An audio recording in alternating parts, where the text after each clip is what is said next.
So I invested in 2 Robot Automowers about 2 months ago, and since that point I've installed them. They've been cutting my lawn. I have just under an acre. How have they been doing? Am I satisfied? Would I recommend them? Find that out up next. Hey everyone, my name is Jeff, and at the beginning of the summer I had installed 2 robot lawnmowers to take over the job of me having to manually cut my lawn. Now, just a little bit of background for you. I live in Wisconsin where we've got our 4 seasons, so I'm not cutting grass all the time. Usually I would say late April through mid-October, even late October, depending on how our seasons go. So ultimately, I decided on purchasing the Husqvarna brand Automower, and I went with the 115H model. And these are the lowest priced Husqvarna Automower models. Sometimes you get what you pay for. They definitely have more expensive models, and those models are more expensive. I guess they're rated generally for larger lawns. Our amount of property is just under an acre, and when you go to the stats on the Husqvarna page, you can see what each mower is rated for. And I think the larger model numbers have larger batteries in them, so they're going to run a little bit more at one time, whereas what happens is there's a base or a home station where the mower goes to, and it's going to charge itself up, and then it's going to go out, cut your lawn, and then it's going to come back. With my particular mower, it essentially charges for an hour, and then it goes out for an hour and cuts, and then it comes back and just repeats that process. Some of the larger mowers will, charge for a certain amount of time, 45 minutes to an hour, but then they might cut longer than that. So those are advantages to buying some of those larger models. But when I was looking at the stats, it made most sense to me to buy these more affordable models simply because I always like having backups. I like having the idea of having 2 mowers versus 1 in case one mower went down. Then I'd have a backup mower to use while the other one might be in the shop having some maintenance done to it. That was kind of my thought to buying 2 mowers versus 1, and in that process I had to actually split my yard in half. So one mower is cutting one half and one mower is cutting the other half. I turned all this into a video, and if you want a better understanding of how everything works, I definitely recommend you check out that whole setup video. That'll actually be linked down in this video description below, showing you my whole setup process.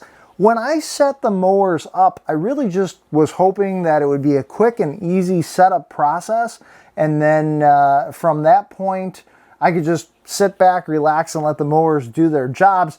Unfortunately, what I kind of learned is that there's this whole, I'm going to call it grace period or massage period, where once you set the mowers up, you really have to continually keep massaging where the boundary wire is. And real quick, as we're doing all the videos on this channel, I've hidden Tinker. Tinker is our little hidden robot, and he briefly pops up somewhere in all the videos on this channel. He looks just like this guy on my shirt, so if you happen to spot Tinker popping up in this video, take note of the timestamp. That is the amount of time into this video that you spotted him popping up, and be the first person to let me know the correct timestamp along with your best comment down in the comments section below. And if you're that first person, we will put your name on our Tinker Forward Hall of Fame page, as well as I will give you a shout out in one of my future videos. So let's talk about that setup process, that grace period. What exactly did I have to do over the course of about a month to get everything working just right? So the mower itself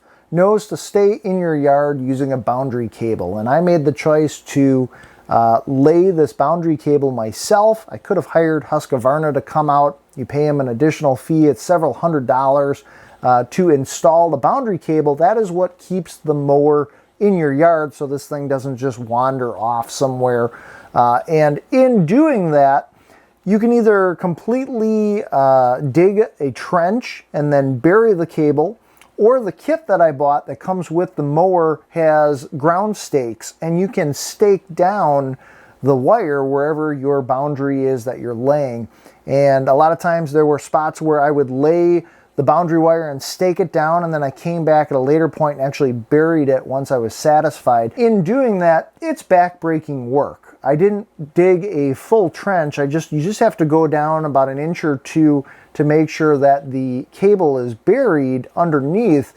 But it's a process to go through and actually dig that trench, go ahead and bury the wire, and then cover it back up. I really underestimated how much time staking down that boundary wire was going to take. It took me several hours per half of my yard to stake all that out. Once I got everything all hooked up, accidentally snagged the wire or snipped the wire when I was putting it all together, and I actually made another video that you'll want to check out so that you kind of know what you need to do if you wind up getting a line break in your boundary wire, because the mowers are set up as a safety feature where if there's not a complete loop, kind of like an invisible fence for a dog, if there's any break in that wire anywhere, the mower's just not going to run. There's definitely a way to easily find where the break is in your cable, because for someone like me with under an acre of land to have to search all that for a cable break, there's a whole process to that. And there's a video I did that'll also be linked down in the video description. You're going to want to check that out as well.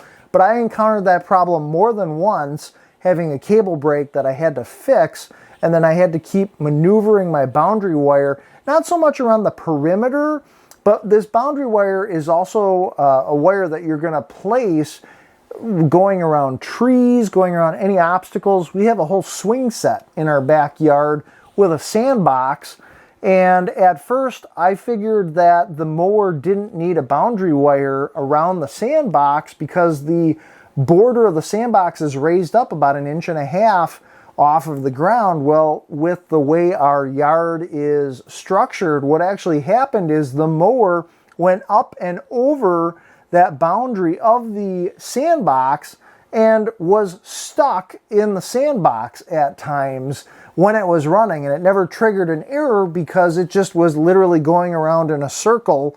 And so the mower thought it was doing its job, it was cutting. Lo and behold, I'd go outside to check on it, and there's my mower stuck in the sandbox doing circles. I'd have to find a spot of the boundary wire I would have initially laid. I'd now have to snip into that and add on to, add a boundary going around, say, that sandbox, so that the mower would now stay out of there. But that was additional work that I wasn't counting on after the initial installation. I had to do it around there. I also wound up doing it around some of the trees in our yard. We have some trees that have rocks that border around the trees, and then we have other trees that I just figured I'd let the mower bounce right around, some of which we had some nice flowers growing, and those flowers had been trimmed right off because what I guess I didn't count on was the mower just going right through those flowers as I was still learning what it took to set up these boundaries around the trees. Another area that I needed to set a boundary for was our fire pit. A couple of years ago, I installed a fire pit with some gravel in the middle and landscape brick going around the border. And it took a little bit of massaging that boundary wire to get it at the right spot around that fire pit. The problem is that even though we've got that gravel in the fire pit, there's just a slight difference in height between the landscape brick, the lawn, and that gravel. And I had to test, I had to keep having the mower run and see how close it would get to that landscape brick without going too far into the gravel, because it would get stuck, but still stay close enough where it would cut around that landscape brick. So I had to keep moving the boundary wire back a little bit, forward a little bit, just to get it at a good distance, cutting around that fire pit area. When I had the boundary wire too close, essentially what would happen is the Automower would keep trying to cut, and it would go off of the landscape brick, fall into the fire pit, and then get stuck in the gravel. And it would try to back itself up and get out, but ultimately it would just stay stuck in that fire pit gravel area, and I would get an error message on my phone letting me know that he's left his boundary area, and I'd have to go pull him out and then restart him. Eventually I was able to get that boundary wire placed at a good spacing so that now it doesn't fall into the fire pit, but at the same time I did have to sacrifice some of that landscape brick area. So when it does its cut, it doesn't always get completely right up to the landscape brick. Sometimes it leaves just a little bit of uncut area, but over time when that continues to grow and the rest of the area is being cut by the Automower, I still have to get in there with a trimmer and make it look nice. And that brings me to trimming. Do you still have to trim around your yard with an Automower? You do. As nice as the Automower is, it doesn't get right up to walls of my house.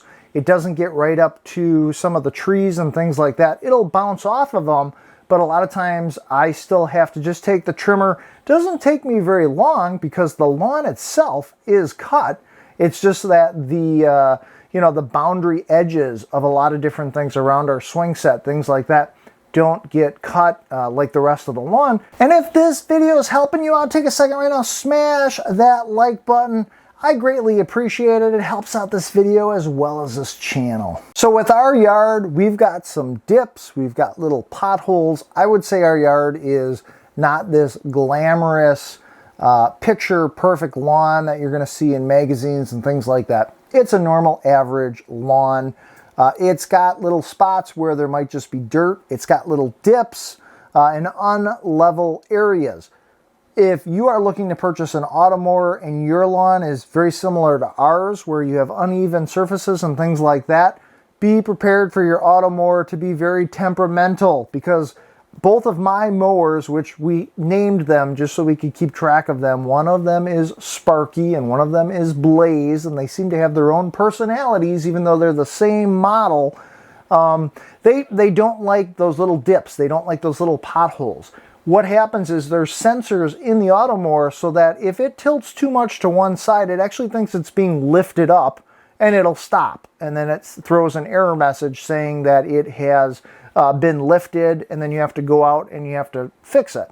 The other thing is if it runs over any sticks in our yard, and that's enough to lift the thing up or make it go too far on one side or the other, it also thinks it's being lifted up, and as a safety feature, it's just gonna stop. And a lot of times I'll go outside, I might pick up the mower because it's mysteriously stopped in one spot, and I'll find some big stick underneath that fell from one of our trees, and it just happened to run over it, and that caused an error and caused it to stop. The other thing that's interesting is if, as a safety feature, you were to stand right in front of the Automower, and if it were to run into you, or if it runs into any object, essentially it realizes that it's bumping into something. It'll stop for a second or two, and then it backs up, and then it'll do a kind of a partial turn in one direction to try and get itself out of an area where it's stuck. Essentially, what I need to keep doing over time is using dirt that we would have dropped off at our house and filling in those low spots around my yard, and then replanting some grass to get rid of those problems. One of the other biggest problems that I've had with the mowers is the charging stations. Now, I guess I didn't really think that much about it, but you need to pick good spots for your charging stations.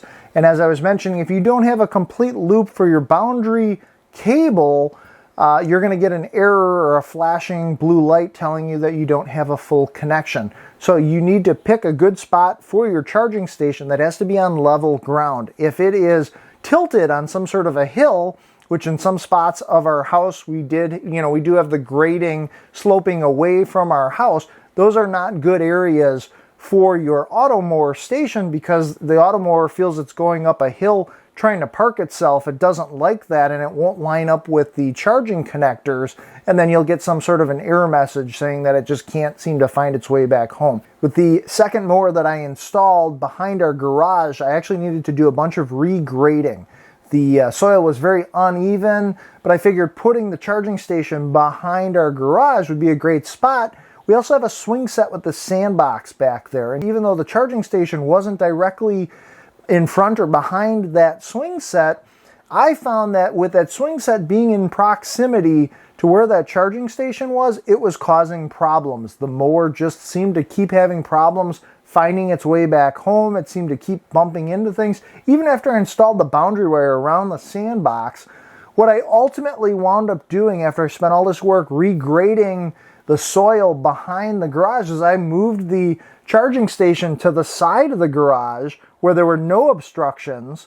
After I had done hours and hours of work raking and regrading behind the garage, simply moved it to the side of the garage where I had a flatter surface, and that seemed to solve all the problems. Now the mower has no problems returning back to the station, and I just I was so frustrated with the amount of work I had done, just leading to the point where I had to change everything afterwards anyway. So in talking about those charging stations, another problem that I encountered was not laying enough guide wire so the mowers could find their way back home, and this caused them to have problems never finding their way back home. You have this wire material that you use for your boundary wire to lay around the perimeter to keep the mower in the yard, but in addition to that, you use that same wire that you have left over, and it actually goes into a different port on your charging station, and that port is designated as a guide wire. And then you're supposed to run that guide wire around more of the center parts of your yard so that as the mower battery is dying, it can find that guide wire as it's roaming around, and that guide wire says, hey, if you follow me back to the charging station, then you can charge back up. What was happening is they only give you so much wire as part of your kit for the Automower, and I measured out that amount of wire that I had left after I'd laid my boundary wire, and I had figured, I would run this guide wire to my front yard and then to like half of my backyard, because my backyard stretches way back, and I figured, well, the guide wire is going like halfway. It's at least in the backyard. The mower will find it surely, and then that'll get it back to the middle area where I've got the charging station. What I found though is that when the mower was cutting in the very back of my yard, which happened quite frequently, it would never get back to that halfway point to find the guide wire, and the battery would just wind up running out and the thing would die in the middle of our yard, and this was happening all the time. So ultimately what I did is I wound up having to order more boundary wire, which is also guide wire, it's the same material, and extending the guide wire for the mower all the way to the very back of my yard. So now this guide wire is running all the way from the back of my yard to the front of my yard, and then kind of looping back around to get it to the charging station.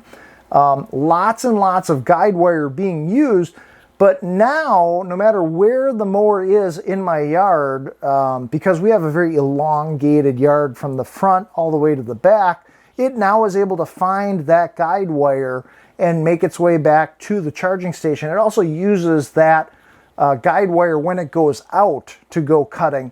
And in some ways, I think it's really inconvenient, because if it's been cutting in the front yard, now I want it to cut in the backyard, it has to follow the guide wire that I've laid. It'll go all the way through the front yard and then loop around and go all the way to the very back of the yard if it just wants to cut that back area. To me, that seems really inconvenient, but that's how the system is set up. So, just things through trial and error that I learned. But again, more time I had to spend up front getting everything working. So how does my lawn look? Doesn't look perfect, but it looks really good. In fact, from just taking an overview look, it looks just like as if I would have cut it with my riding mower. As I take a closer look and I'm walking around, do I see a couple of patches here and there, small areas where the mower might have currently missed cutting? Sure. There's a little uneven spots in the area, and then clearly I still have to go and trim around the boundary areas. But in addition to that, I think it's doing a great job, and I have literally just sat back on some evenings and watched the mowers cut, and it has saved me that time that I'd be sitting on a riding mower bouncing around cutting my lawn. We use the mowers 5 days out of the 7 days a week. I give it Saturdays off and Wednesdays off where it's not cutting. The thing will cut in the rain as it's advertised. The problem is, though, that's not advertised is that when your mower cuts in the rain, especially by the charging stations, because that's where there's the most traffic from the mower, when it gets muddy, it begins to dig up all that grass. I don't know if that's the wheels or the blades or what's causing it, but eventually it wears away at those spots by the charging stations, and there's definitely a very noticeable wearing where it's just turning into dirt. The grass is going away, and you can clearly see the tracks of where the mowers are leaving and going back to the charging stations. So some of the hiccups with the Automower, things like running over small twigs. We got a lot of trees in our yard that are constantly dropping twigs, branches, things like that. So the Automower just simply will try to go over it, and sometimes it makes it, sometimes it doesn't. Sometimes it'll bump into those things and then turn around and go a different direction. So it doesn't do great with branches, doesn't do great with sticks. Twigs and things like that, it'll go over. It doesn't necessarily cut them up. So I chose to pay the extra $150 for these models to get the cellular 4G chips in them to have the connectivity with my phone. Now you can also connect to the mowers by Bluetooth, and that is not an additional charge. But the problem with having a yard my size is that after the mower goes 20 feet, 30 feet out, I lose that Bluetooth connection, and then the connectivity from my phone is useless until the mower gets back to me. Having the 4G connection allows me to always have control of the mowers. I was excited about the fact that I would get notifications from the Automowers even when I wasn't at home if I was having the Automowers cutting our grass. That to me was really useful. The other thing is, if a mower would break down because of a dead battery or because of being lifted by a branch or something, if it's out of Bluetooth range, you're not going to get those notifications. So that also doesn't help you. So in purchasing these mowers with that cellular 4G connectivity, I was really hoping to have a lot of capability remotely from the app that you install on your phone. Come to find out that after I've been using the mowers, one of them seems to stay connected. The other one seems to be disconnecting all the time. After troubleshooting and being on the phone with Husqvarna, we did indeed find out that the 4G chip inside the mower does need to be replaced. But because of chip shortages and things like that, several months later, I'm still sitting without a fixed mower. And even though I paid that extra money for the 4G cellular capability, it keeps disconnecting. Now I can go and reconnect the mower, which is kind of a hassle. And then a couple hours later, the thing now disconnects and stays disconnected. That to me is a huge inconvenience, and not having the remote capabilities to stop the mower, to send it home right from my phone. When the thing is disconnected, I now need to go out and manually stop the mower or return it, like physically pick it up and return it back to its charging station if I don't want the mower running because I don't have that remote capability. So would I buy another Automower? Am I happy with my purchase? So far, 2 months into it, now that I've got all the kinks worked out of it, I think as long as you give yourself time up front to spend getting all the bugs or all the different hiccups worked out of your Automowers, from this point, probably for the last month and a half, I really have not had to do any maintenance with these Automowers. They're just running on schedule, and my lawn is looking beautiful. I don't have to sit on a riding mower. I can even sit back and watch the mowers cutting, which I guess kind of defeats the purpose. So I'm interested to know your thoughts, your comments, your questions on these Automowers. You can leave your comments down in the comment section below. I will do my best to answer them for you. Some upcoming things, we're getting close to fall, and I hope to do another video at the end of the season that kind of reports back on how the Automower handles all the leaves that are going to be falling from the trees and just kind of the fall conditions.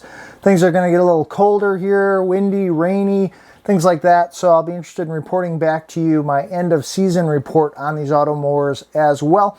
I'm also going to be coming out with a video that talks about the top things that I wish I knew before I purchased my Automowers, and those videos will be linked down in the description here or at the end, playlists at the end of this video if you want to check those out as well. I also do weekly review videos on tech, do-it-yourself projects, and more on this channel.